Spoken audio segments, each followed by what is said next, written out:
खैर बाबाओं की जो हरकतें हैं, बाबाओं का जो स्कैंडल है, उन सब चीज़ों से तो हम पहले से ही एक तरीके से रूबरू थे, हम एक तरीके से वर्षित थे। पर दिन ब दिन ये जो बाबा वाला क्राइम है, बाबा वाला एंगल है, ये बढ़ता ही जा रहा है। अब रिपोर्ट्स के बाद से, जैसे कि आपने देखा होगा कि आसाराम बापू का जो पूरा कहते हैं केस हुआ, सब कुछ हुआ, उस पे एक पूरी अगर आप देखिए तो सीरीज भी बन गई आश्रम नामक, जिसके अंदर बताया गया कि कैसे इन आश्रमों के अंदर लोग किस तरीके से, ये बाबा किस तरीके से कन्याओं के साथ एक सेक्सुअल रिलेशन मेंटेन करने की कोशिश करते हैं, कैसे इनकी कर्मचारी और कैसे इनके ही अपने लोग मिल के लड़कियों को, छोटे छोटे लड़कियों को जो आस्था के लिए उस आश्रम में आती है, उन्हें फिर उनके साथ घरेलू हिंसा भी होता है, साथ ही साथ उनके साथ एक तरीके का सेक्सुअल रिलेशन भी मेंटेन करने की कोशिश करते हैं ये बाबा लोग। तो ऐसे ही एक बाबा की एक नई कहानी हमारे सामने आई है। वो बाबा, अगर आप मानेंगे नहीं, उन्होंने शिकागो यूनिवर्सिटी से एमबीए किया है और पीएचडी भी इंटरनेशनल यूनिवर्सिटी से किया है। उनकी फैन फॉलोइंग इतनी ज़्यादा है, वो बड़े बड़े स्कूल्स और कॉलेजेस के अंदर लेक्चर देते हैं, ग्लोबल डोमिनेंस के अंदर चलते हैं, अंग्रेजी से लेके हिंदी सब कुछ उनको परफेक्टली आती है।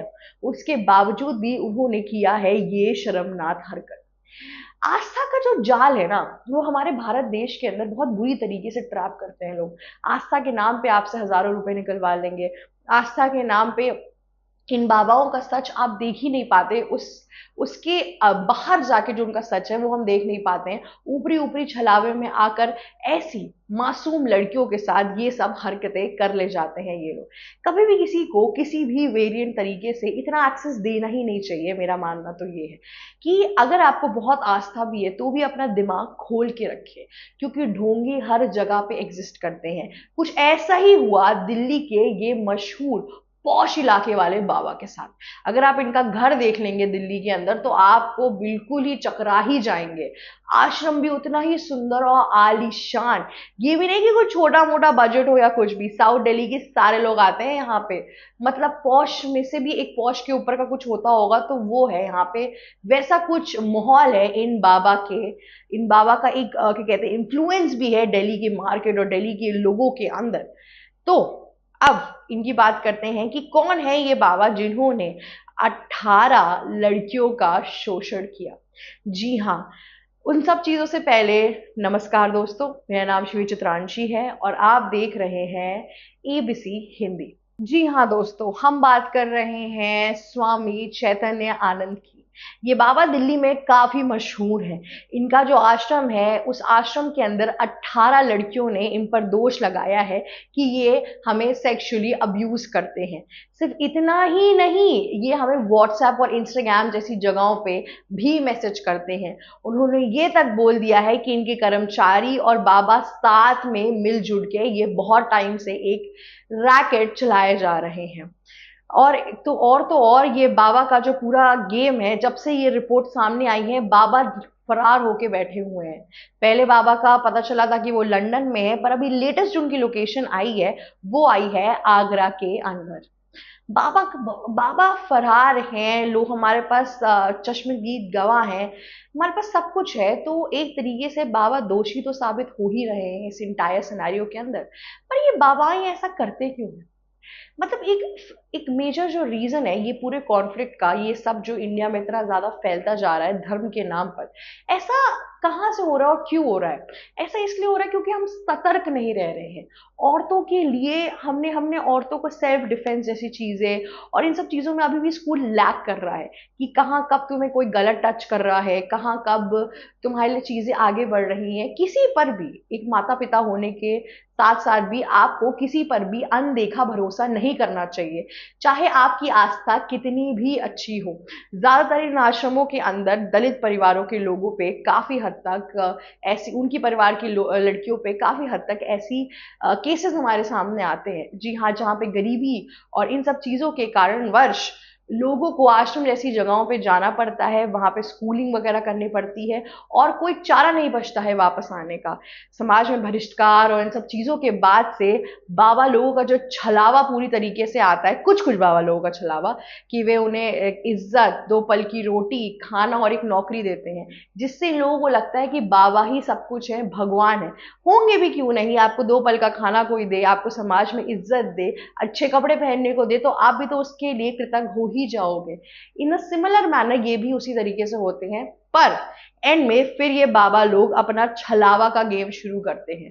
जी हाँ, इतने टाइम्स अगर वो इतने फेमस थे, दिल्ली के पॉश इलाकों में इनके घर हैं, आश्रम है, चीजें हैं, इतने बड़े बड़े इनके क्लाइंट्स हैं जो उनके पास आते हैं। शारदा यूनिवर्सिटी जैसी जगहों पे ये बोलते भी हैं, वहां पे भी काफी लोगों ने बोला है कि हमें ऐसा कुछ नेगेटिव सा फील हुआ था लड़कियों को इनके बारे में, और इतने टाइम से ये इतने ओपनली चीजें कर रहे हैं, तो ये बहुत ही शर्मनाक बात है ऐसे व्यक्ति के लिए जो उनको एक स्पिरिचुअलिटी और जिनको भगवान का दर्जा मिल रहा था, ऐसे बाबाओं पे एक तरीके से थूक है कि कैसे कैसे आप छोटी छोटी नन्ही मुन्नी बच्चियों के साथ ये सब चीजें कर सकते हैं। ये जो पूरा क्राइम है, इसके तहत एफआईआर फाइल हो चुकी है। अब देखना यह है कि कर्नाटका के जो क्या कहते हैं कोर्ट्स हैं, उन्होंने ये भी बोला है कि जो बाबाओं की चीज, जो बाबा के ऊपर एलिगेशन और क्लेम्स लगे हैं, वो सही भी हैं। बस बाबा जिस दिन मिल जाएंगे उस दिन सीधे क्या कहते हैं जेल के पीछे ही पाए जाएंगे, जेल के अंदर ही पाए जाएंगे। अब बस इसके लिए ढूंढना उनको बाकी है। हालांकि बाबा जब मिलेंगे तो इंट्रोगेशन होगी, चीजें होंगी। अब देखते हैं कि सच क्या निकलता है। अभी तक के जो पूरे सूत्र हैं, फैक्ट्स एंड फिगर्स है, एविडेंस है, वो तो यही कह रहे हैं कि बाबा दोषी हैं, क्योंकि आई विटनेसेस भी हैं। उन 18 लड़कियों ने बहुत ही काबिलियत तारीफ वाली बात की है। ऐसा तो है नहीं कि वो पहली 18 लड़कियां होंगी जिनके साथ ये सब कुछ हुआ है, इसके पहले भी कितनी ढेर सारी होंगी। और उन लोगों ने जो ये स्टेप लिया है और जिस तरीके से दिल्ली पुलिस इस पे एक्ट कर रही है, जिस जल्दबाजी में और जिस कहते क्विकनेस से ये सब चीजों पे एक्ट हो रहा है, ये संदेश है कि हमारा भारत एक विकसित और क्विकनेस की तरफ बढ़ रहा है, जहां पे फास्ट चीजें हो रही हैं, जहां पे लोगों के पर इन्वेस्टिगेशन उनका दर्जा देखकर नहीं हो रहा है, बल्कि इन सब चीजों को और औरत की सेफ्टी को सीरियस लेकर तब चीजें और इन्वेस्टिगेशन हो रही है। ये जो एक बदलाव है, ये बहुत ही अच्छी चीज है जो हमें आज देखने को मिल रही है चैतन्य आनंद के पूरे केस में। अब देखना ये होगा कि इन सब चीजों में प्रोटेस्ट का माहौल बनेगा, कि उसके बाद से बाबा पर क्या एलिगेशन लगने वाले हैं, बाबा अब कहाँ पे जाके घुस रहे हैं, और अगर बाबा ने कुछ गलत नहीं किया तो उन्हें घुसने की क्या जरूरत है या छिपने की क्या जरूरत है। अब तो इसके बाद से ये भी देखना इंपॉर्टेंट होगा कि जब बाबा मिलेंगे तो उनके लिए कितनी प्रोटेस्ट होंगी, उनके लोग क्या कर रहे हैं, क्या इन लड़कियों की जानों पे खतरा है। फिलहाल इनको सिक्योरिटी प्रोवाइड कर दी गई है, पर आगे इनकी जान पे खतरा भी हो सकता है। बाबा के जो समर्थक हैं वो भी इन पे अटैक कर सकते हैं। मैक्सिमम क्राइम केसेस में ऐसा होता ही होता है। तो इस टाइम पे इन्होंने बहुत ही बहादुरी वाला काम किया है। इसी तरीके से भारत की क्या देश की सारी महिलाओं को इसी तरीके से अपनी चीजों में आवाज उठानी चाहिए। और अगर आपके न्यायाधीश और क्या कहते हैं गवर्नमेंट और पुलिस अगर आपका साथ दे, तो फिर कोई भी चीज मुश्किल है ही नहीं। तब करप्शन और चीजें थोड़ी कम होती जाएंगी, क्राइम कम होता जाएगा। इसी तरीके से इन सारे सेक्सुअल अब्यूज पे तुरंत तुरंत एक्शन लिया जाए तो चीजें काफी अच्छी मानी जाएगी। अब देखना यह है कि क्या बाबा को मिलेगी बेल अपने हाई पहुंच की चीजों से, या फिर क्या बाबा जाएंगे सलाखों के पीछे। इन सब चीजों के लिए बने रहिए एबीसी हिंदी पर। नमस्कार दोस्तों, मेरा नाम शिव चित्रांशी है। अगर आपको हमारी वीडियो अच्छी लगी तो लाइक, शेयर, सब्सक्राइब और कमेंट करना मत भूलिएगा। ऑल्सो जाते जाते बेल आइकन जरूर हिट कर दीजिएगा। हमारे पास नेशनल इश्यूज से लेके जियो पॉलिटिकल इश्यूज भी हैं, तो प्लीज उसे आप अपने ओन लैंग्वेज हिंदी में देख सकते हो हमारे चैनल के ऊपर। Thank you so much for watching us. Stay tuned. ABC Hindi news, आज ही जुड़िए हर खबर के साथ।